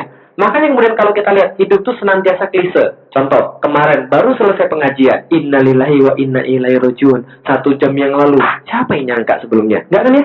Setiap kali kita berziarah ke tempat orang yang meninggal, apa yang pasti kita dengar di tempat orang kerumunan itu? Apa yang pasti kita dengar? Innalillahi. Selain innalillahi, apa lagi perkataan yang pasti kita dengar? Apa yang pasti kita dengar? Ada sesuatu yang pasti kita dengar tiap kali kita ziarah.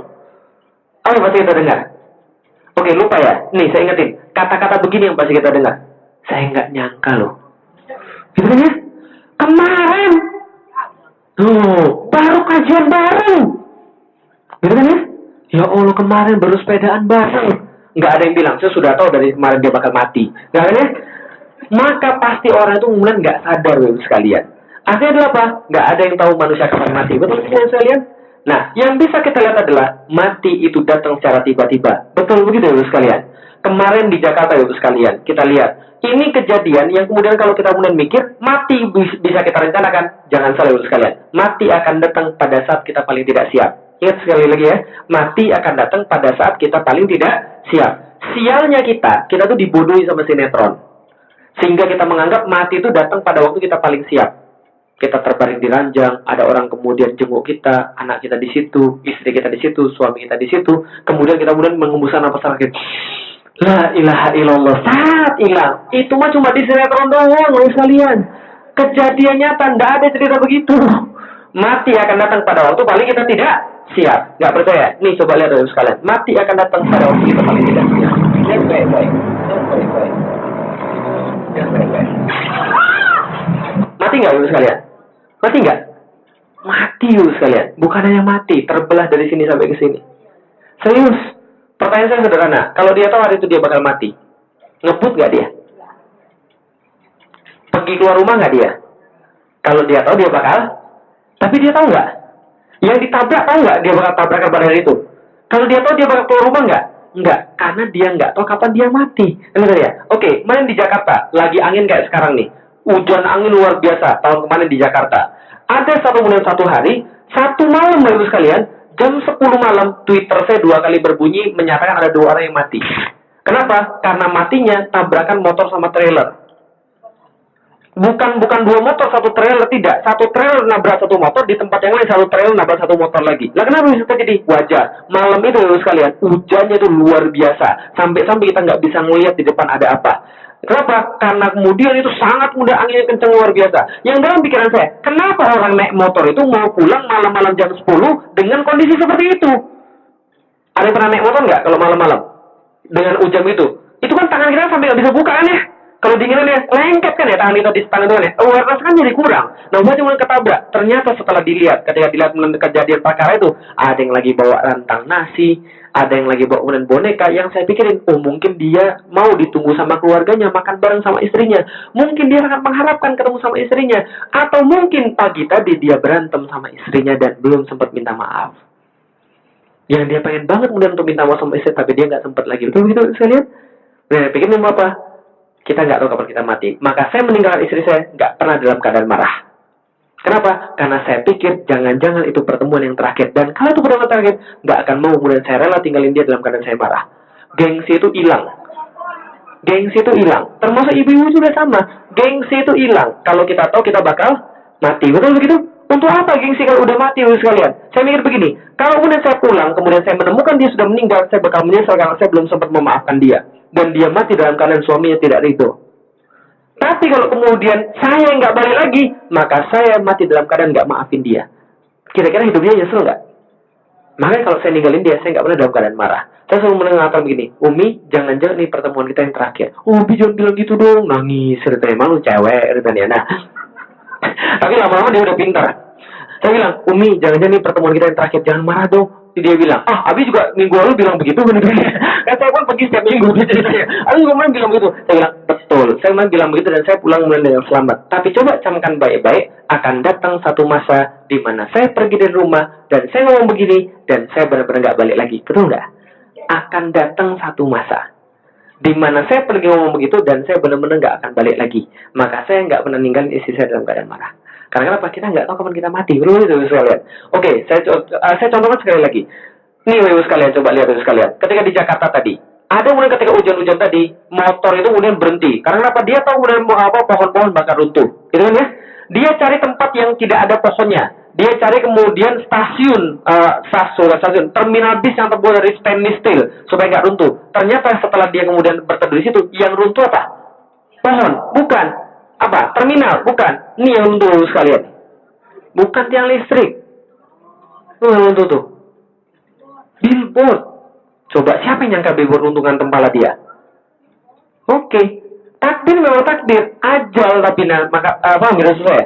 Kita tuh nggak tahu kapan kita mati. Itu maksudnya. Artinya apa? Kalau kita kemudian tahu begitu kita bakal berakhir, harusnya kita kemudian lebih hati-hati dengan apa yang kita bicarakan, hati-hati dengan apa yang kita lakukan, hati-hati bahkan dengan apa yang kita tulis.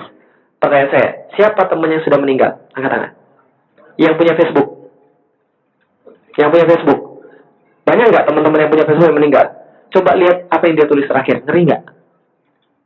Saya punya banyak teman yang sudah meninggal, dan ketika kita lihat Facebook yang terakhir yang dia tulis, ngeri banget kita kadang-kadang. Ada yang ketika lagi maki, ada yang lagi mengeluh kepada Allah, tiba-tiba dia diambil. Itu yang kita tulis terakhir. Maka kalau saya nulis terakhir di Facebook atau di Twitter, saya boleh nulis, jangan-jangan ini Twitter yang terakhir saya tulis. Karena dulu manusia mati tinggalkan nama, sekarang manusia mati tinggalkan data-data itu semua di Facebook itu. Hati-hati tuh, foto-foto yang sekarang udah buka-bukaan, hapus tuh semuanya. Jangan sampai kalau kita mati itu belum dihapus tuh. Paham udah selesai? Itu, capek deh. Paham udah selesai? Berantem di Facebook, aduh. Itu kan ya, kenapa? Itu bakal ketinggalan terus itu sampai kita mati tuh. Paham sekalian?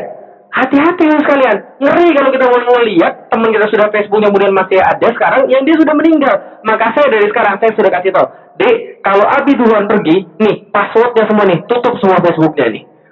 Nah kenapa? Karena saya kasih tahu, karena saya tahu kan saya bakal mati. Oh, Ustadz jangan nakut-nakutin kita dong. Loh, kita ini manusia, semua bakal mati itu ya. Bukan berarti ibu-ibu kemudian lebih tua, lantas kemudian ibu-ibu kemudian lebih duluan daripada saya. Bisa jadi saya duluan dulu sekalian. Tapi kalau ibu-ibu duluan silakan aja. Nyumpahin Ustadz enggak. Oke, kalau itu saya contoh lagi. Nih, saya pernah ngisi ibu-ibu usia 60-an tahun ke atas.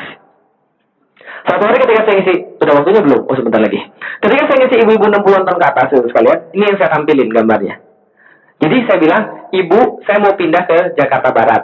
Jadi saya harus tinggalkan tempat ini. Ini pengajian terakhir kita, dan ini gambar yang mau saya kasih tahu. Ini gambar ini, saya kasih tanggal 28 Juli 2011. Saya ingat banget. Nah, kenapa? Karena ada kejadian penting setelah itu. Nah, 28 Juli kemudian saya kasih gambar ini. 26 Juli anak saya lahir yang ketiga. Senang banget. 2 minggu lagi buku saya terbit yang kedua, Muhammad Al-Fatih. Senang banget hidup saya, pencerahannya, harapan hidup saya panjang loh sekalian. Ya, istri baik, anak sudah 3, senang banget. Dan apa yang kemudian terjadi? Tanggal 28 Juli dan sampai tanggal 31 Juli, ingat ya, 31 Juli 2011 itu kan bulan Sya'ban yang terakhir. Ya kan ya? 1 Agustus bulan 1 Ramadan. Gitu ya, senang banget karena mau Ramadan lagi. Saya bilang sama ibu-ibu, Bu, coba lihat gambar ini. Yang mana yang lilinnya mati duluan? Yang pendek atau panjang? Belum tentu. Kalau ketiup angin? Panjang duluan. Maka saya bilang, ibu-ibu lebih tua belum tentu duluan daripada saya. Bisa jadi saya duluan kalau ketiup angin. Gitu kan ya? Nah, artinya mulai saya bilang, belum tentu ibu-ibu sekalian. Yang panjang bisa jadi duluan daripada yang pendek. Yang pengen saya sampaikan pada ibu-ibu sekalian, saya bilang pada waktu itu, jangan-jangan ini Ramadan yang terakhir. Jangan-jangan ini Ramadan yang terakhir. Kalau ini Ramadan yang terakhir, mau seperti apa kita berbuat? Mau ninggalin anak-anak yang nggak pakai kerudung? Mau kemudian ninggalin suami dalam keadaan tidak ridho? Mau kemudian meninggalkan dunia dalam keadaan nggak bisa baca Quran? Cobalah belajar lagi, jangan nyerah. Walaupun sulit, tetaplah belajar. Tetaplah baca Quran, karena itu dapat pahala. Kalau ini yang terakhir, mau seperti apa Ramadan kita perbuat? Oh, Ustaz jangan nakut-nakutin kita dong. Ustaz nyumpahin kita mati dong. Bukan, saya bilang bukan nyumpahin mati. Tapi coba baik-baik, coba saya bilang sama ibu-ibu tadi. Ibu-ibu kemudian pas Ramadan kemarin, pas ketika Idul Fitri, sholat sama kemudian ibu-ibu yang lain, setelah selesai sholat, ngapain ibu-ibu biasanya? Peluk-pelukan, cium-ciuman, cipika-cipiki, betul begitu? Ada nggak yang tahun kemarin yang dicipika-cipiki sekarang sudah nggak ada lagi? Ada nggak? Banyak. Gitu ya? Saya tahu ibu-ibu yang sudah tua-tua ini, biasanya dia punya catatan. Apa namanya? Buku. Tulisan nama-nama temannya. Ini namanya, nomor teleponnya, ini alamatnya. Dicoret satu persatu. Gitu kan ya? Makanya betul, orang yang sudah tua tuh lebih sadar ibadah. Karena dia tahu dia sebentar lagi tuh. 10 dicoret 1, 9, 8, 7, 6. Gila aja kapan pilih itu aja tuh. Betul begitu? Nah, mulai saya bilang, nah itu yang terjadi. Nah, sekarang jangan-jangan ini Ramadan yang terakhir. Cobalah baik-baik mikir. Jangan-jangan ini Ramadan yang terakhir. Ternyata saya pendiri ibu sekalian. Tanggal 31, Allah yang ngajarin saya. Pelajaran terbaik dalam hidup saya. Apa pelajaran terbaiknya? Tanggal 31, terakhir Sya'ban, besok mau 1 Ramadan. Senangnya luar biasa. Ternyata yang terjadi, pas mau kemudian pergi ngisi kajian sholat subuh, mobil saya kebalik di jalan. Kebalik 2 kali. Saya nggak tahu ceritanya, tapi yang jelas ada truk tiba-tiba di depan saya nggak ngantuk, serius. karena saya sadar 100%. Ketika ada truk depan saya langsung banding sebelah kanan, kemudian nabrak kemudian sebelah kanan, terus guling-guling sebelah kiri, kemudian sampai begini ceritanya.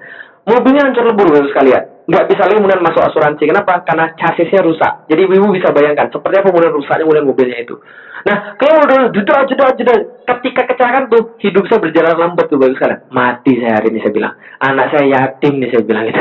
Istri saya kemudian jadi janda nih saya bilang ini. Mati saya hari ini. Yang saya buat kemudian saya merasa agak ringan apa?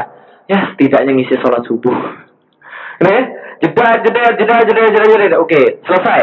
Ternyata saya belum mati. Sebelah kanan saya aspal, mobilnya kebalik begini. Sebelah kanan saya aspal, kemudian saya kan nggak bisa buka pintu kan karena bawa aspal kan ya. Saya lihat tangan saya nggak ada yang patah, nggak ada yang patah dulu, kaki saya nggak ada yang patah sama sekali, kepala saya nggak ada yang pecah, saya udah periksa semuanya. Alhamdulillah pakai seatbelt. Nah, kemudian udah keluar, manjat, loncat ke bawah. Orang bawah bilang, Pak, siapa yang mati? Siapa yang mati? Tenang, saya sendiri. Tenang, saya sendiri. Saya nggak ada luka apa-apa, saya bilang. Saya telepon, minta towing, dan kemudian datang kemudian PJR. Kemudian setelah itu kemudian mereka bilang, Pak, siapa yang terus? Tenang, saya sendirian. Waktu itu mobil saya bawa banyak buku. Buku saya yang pertama, judulnya Beyond the Inspiration. Sekaligus duit hasil jualan. Bertebaran di jalan tol. PJR datang dan lihat, Bapak penulis ya Pak ya? Iya, Alhamdulillah. Pak, boleh saya minta nggak bukunya satu? Ambil. Ambil gitu, Pak, saya sama teman saya berdua, Pak, boleh nggak saya minta 2? Ambil. Polisi, Pak, saya minta 5, ya? Ambil. Jadi, kenapa? Mendadak semuanya jadi nggak berharga. Duit jadi nggak ada harganya. Jabatan nggak ada harganya. Istri dan anak di rumah mendadak nggak ada harganya. Paham nggak sekalian? Jadi saya benar-benar ngerti ketika Allah mengatakan ayat, ketika suatu hari di mana anak lari dari ibunya, ibu lari daripada anaknya, bapak nggak mikirin anaknya, ibu nggak nyari siapa anaknya, karena dia sudah sibuk dengan urusan masing-masing. Paham nggak sekalian? Saya mulai sadar, kenapa?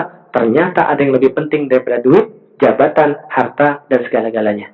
Mendadak sadar sekalian. Maka itu Ramadan yang terbaik dalam hidup saya. Karena kenapa? Karena kita merasa benar kita bakal mati. Yang saya bilang apa? Allah seolah-olah ngasih begini. Bisa aja kamu tuh diambil kemarin tuh semuanya itu.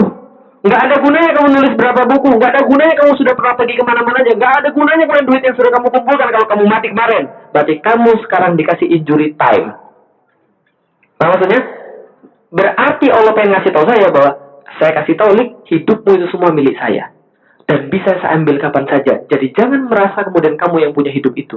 Sehingga kamu bisa gunakan sekendakmu saja.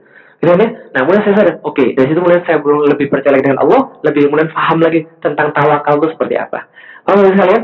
Kalau Bapak Ibu ingat mati, itu cukup benar bagi kehidupan kita. Karena ibu akan jadi khusyuk, bapak akan jadi khusyuk. Kalau ingat mati. Khusyuk itu adalah apa? Ingat mati. Itulah khusyuk. Makanya dalam surat Al-Baqarah, Allah katakan, siapa yang orang khusyuk? Alladzina yadhunnuna annahum mulaku rabbihim wa annahum ilaihi raji'un. Siapa yang yakin akan ketemu Allah dan kembali pada Allah, itulah orang-orang yang khusyuk. Dan orang yang khusyuk nggak ada masalah dalam kehidupan. Insya Allah. Oke, paham ya? Oke, baik, terima kasih. Assalamualaikum warahmatullahi wabarakatuh. Ada pertanyaan? Silahkan. Ada? Ada pertanyaan? Boleh, silakan. Ya, sambil dulu ya. Ya, minum dulu ah. Ya, silakan aja nggak apa-apa. Saya dengerin sambil minum. Pakai mic ibu. Pakai mic ibu, biar suaranya agak kelihatan lebih seksi ibu. Silakan. Assalamualaikum warahmatullahi wabarakatuh. Waalaikumsalam warahmatullahi. Pak, saya mau menanyakan mengenai Boleh. kematian, Pak. Kalau orang Islam ada bedanya nggak, Pak? Misalnya mau orang yang taat beragama sama yang enggak, ada ciri-cirinya nggak dalam menghadapi kematian? Ya. Assalamualaikum warahmatullahi wabarakatuh. Sakaratul mautnya maksudnya. Tanda-tanda. Ya, tanda-tanda orangnya.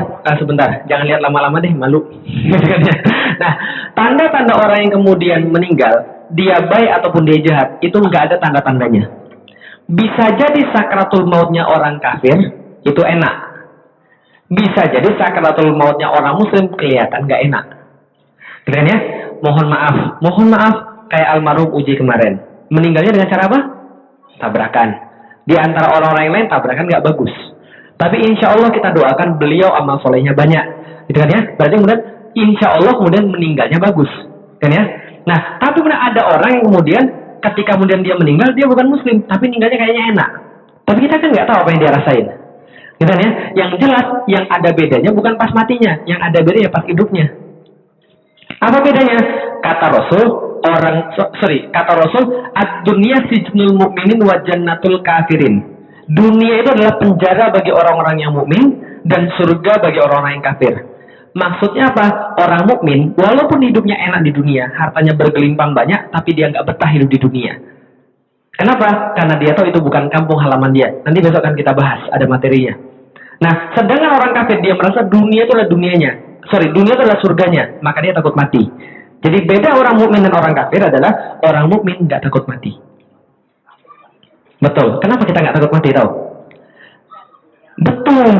Karena mati bagi kita bukan akhir, tapi jembatan untuk ketemu dengan Allah yang kita senang dan Rasul yang kita rindukan. Bisa meluk Rasul, bisa bersama Rasul, kan yang kita rindukan kan ya. Nah, maka itu yang kita inginkan. Maka mati bukan masalah bagi kita. Mau masuk surga, mau kalian? Oke, yang jelas. Mau masuk surga? Benar? Siap mati? Nah, kalau mau masuk surga harus siap mati. Karena langkah pertama masuk surga harus mati dulu. Nggak mungkin masuk surga masih hidup, kan ya?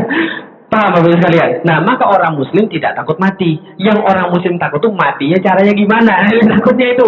Gimana? Maka mati husnul khotimah atau su'ul khotimah. Besok kita bahas. Besok-besok maksudnya. Nanti insya Allah akan kemudian kita bahas. Saya punya rangkaian materi yang memang sudah saya siapkan. Nanti kita akan bahas tentang bagaimana menyiapkan hidup untuk setelah hidup. Jadi kira-kira gitu. Itu jawabannya. Ada yang lain? Silakan. Bapak? Boleh, silakan. Please. Boleh, silakan. Ya, makasih pada Pak Hamdi yang dari tadi sudah ngertiin. Silakan. Assalamualaikum warahmatullahi wabarakatuh. Waalaikumsalam warahmatullahi. First question was by English. Please. So please, a lot of people, or a lot of ladies, Yes. they believe the hijab for ladies Okay. is just tradition. Okay. So I wanna you advise us and tell us about hijab Yes. duty Yes. for ladies or just tradition. Yes. Thank you. Okay, thank you very much. The further explanation will be delivered in next 2 days or 3 days. We have special material about hijab. So when you have any apa namanya any keluangan, any spare time, you can come in and we will explain about hijab in 2 or 3 days ahead, insyaallah. Harus dihatiin juga teman. Memang bahasa Inggris itu survival mode loh sekalian. Jadi gitu. Yes, please. If you okay. Okay. Just if you try to give us the maybe I'm not able to come on the understand. Okay. Just only I wanna advise. Yes. Give us Short advice. give ladies advice Okay. about hijab right now. After that, you can explain to them in the day when Yes. they have a special sometimes for ladies. Inshallah. You just only general need no. This Yes. is really tradition or Okay. duty and the Okay. order from God to ladies. Thank you. Okay, thank you very much. Hijab is an obligation, not an option or a choice. That is hijab. So how come it become the obligation? So how it become the trade? So it become an obligation or apa namanya? A must.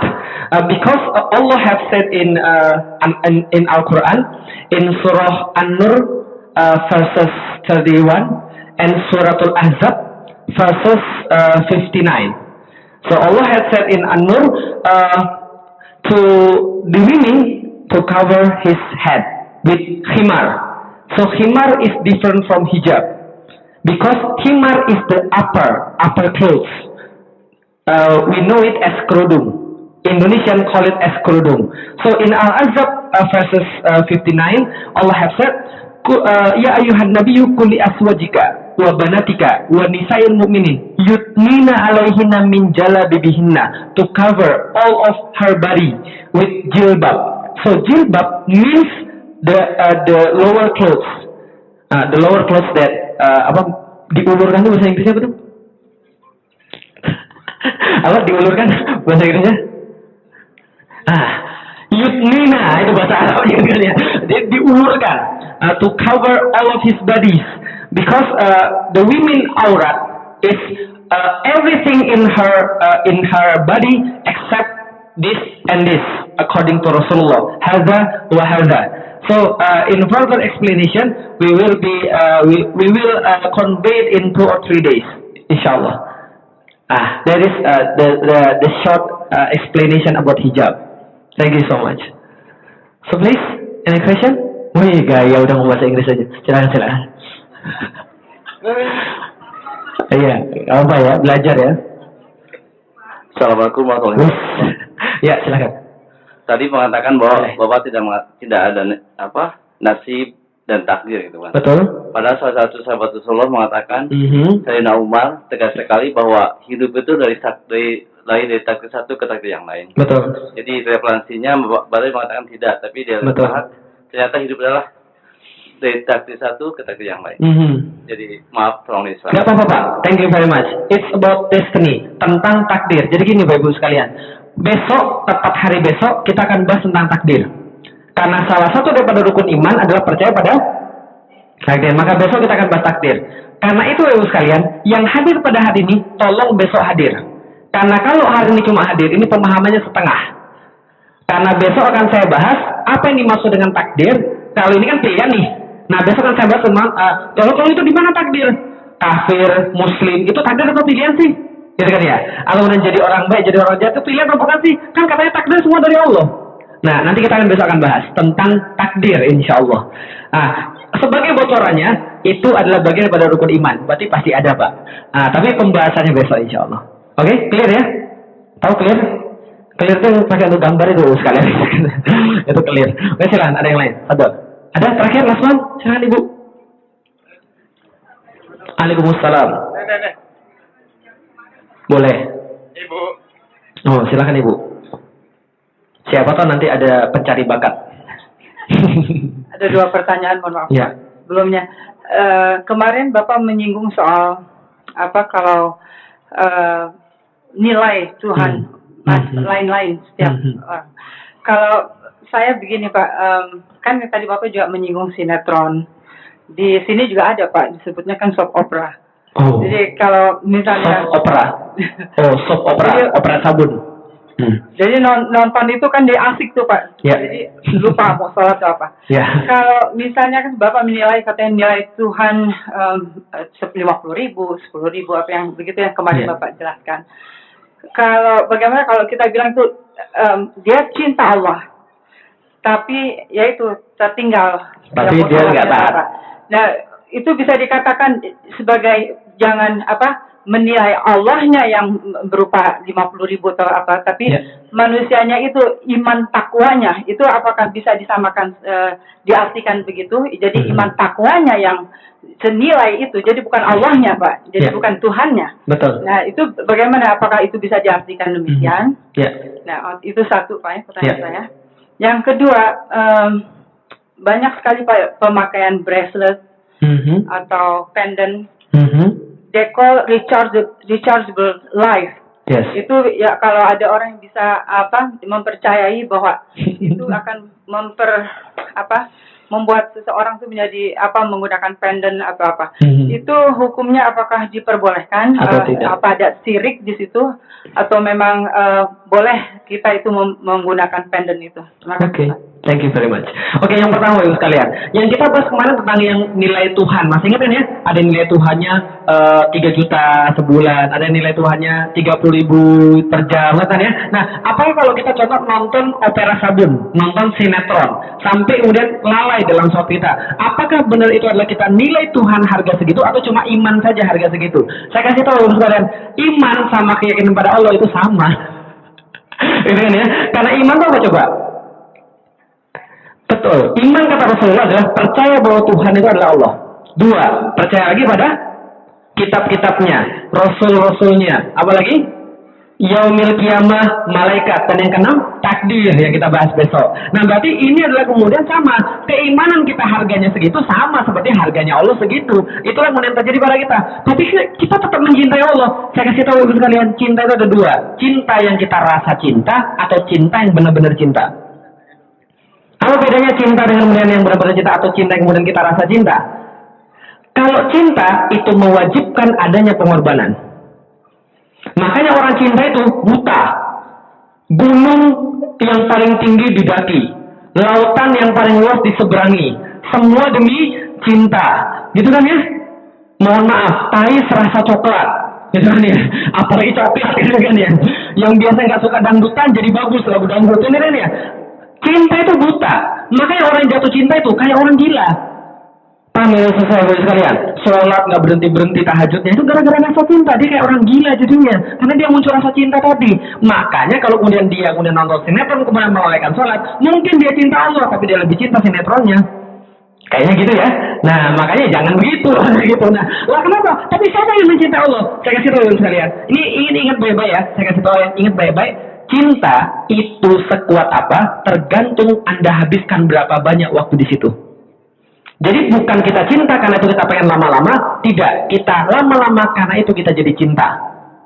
Nanti besok ada materinya, judulnya How to Master Your Habits. Makanya kata orang Jawa, weteng tresno jalanan soko kuliner. Bukan kuliner sekarang kan ya. Jadi weteng tresno jalanan soko kuliner. Orang itu jatuh cinta gara-gara sering makan bareng-bareng. Gitu kan ya, kira-kira begitulah. Jadi itu maksudnya. Nanti kita bahas besok tentang rasa cinta itu munculnya seperti apa dalam How to Master Your Habits. Oke, jelas ya. Banyak waktu kita ke depan insya Allah masih banyak, makanya manfaatkan baik-baik.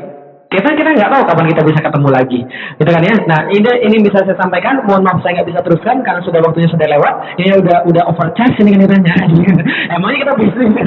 Oke, terima kasih. Billahi taufiq wal hidayah wa minkum. Assalamualaikum warahmatullahi wabarakatuh. Saya kembalikan pada pembawa acara.